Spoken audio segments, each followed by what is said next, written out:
Hello po. Ito po, nagme-mekas-mekas na naman po ako. Yung pong aking kamag-anak. Ano ba akong naaawa? Hindi po siya uupo pag siya napapapupo at may arinola doon sa loob dito sa itaas. Ari po ay aking ginagarin eh. Yan po. Talaga po ang ako'y naaawa doon sa aking kamag-anak. Ayan o. Ari po mga kawad na are, bakal na are. Siya ko pong pinagbubutas, tinutusok. Yan po. Dahil hindi po patalab ang lagari daw po. Kaya, ginagawaan ko ng para lang po makatulong ari po. Bakal na are.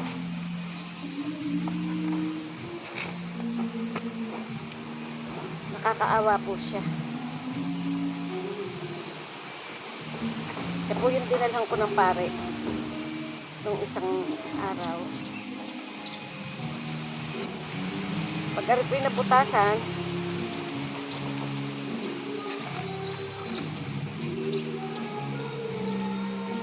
sakripisyo po talaga.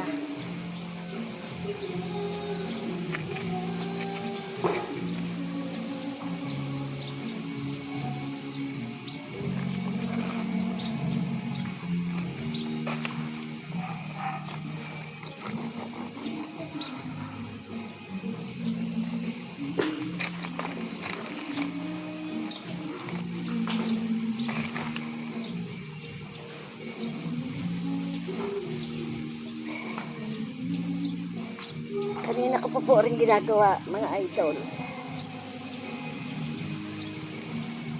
So, ako laan po ay mayroong pambili. Ngayong sadya naman po may nabibili. Ay ako naman po ay walang hanap buhay. Kaya nga po ako ay nagtitiis mag-vlog. Baka sakaling kikita. Ito po kawad o.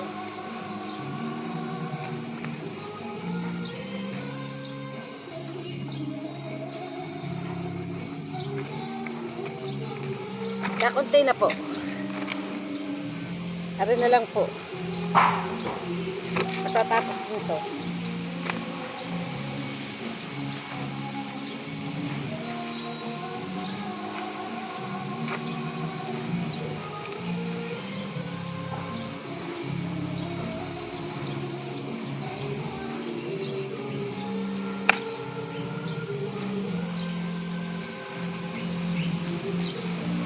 Napakahirap po ng mahirap.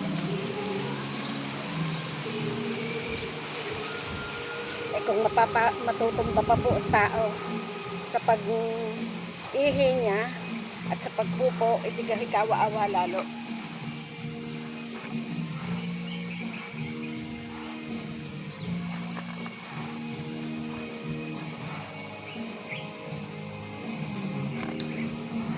Apat na bakal po ang ginagamit ko.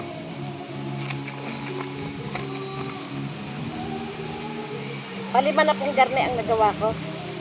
Yung pong mga matatandang kawan ay ginagawaan ko po talaga. Yung mga kamag-anak at kahit hindi kamag-anak.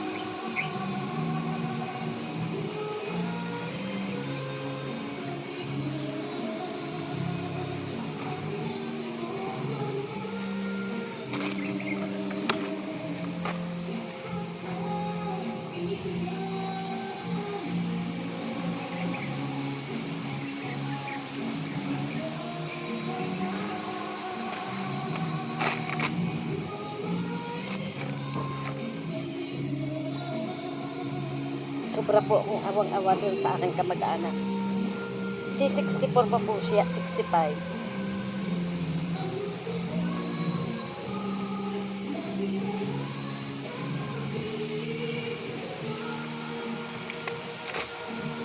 So, kakunti na.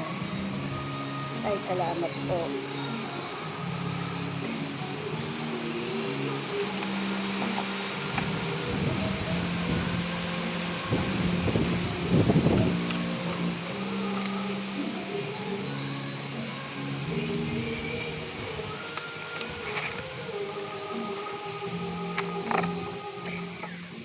Ay, glory to God. Thank you, Lord. Yan po.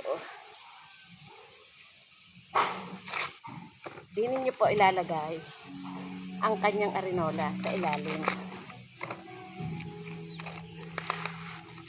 Nakagayaan po. Doon po nararaon sa ilalim ang arenola niya. Kung mababa ang arenola, ay di lalagyan na lang po ng salalag. Ay ari po ay napakalaking tulong sa aking kamag-anak. Yan po. Dahil lang puntahan ko po siya, ay kulang lamang po ay mapabaksak ang tao sa kanyang pag-ihi. Ayan po. Salamat sa Diyos. Ay, napalaki ang butas. Napalaki ang butas. Basta ayos na yon. Bye-bye po.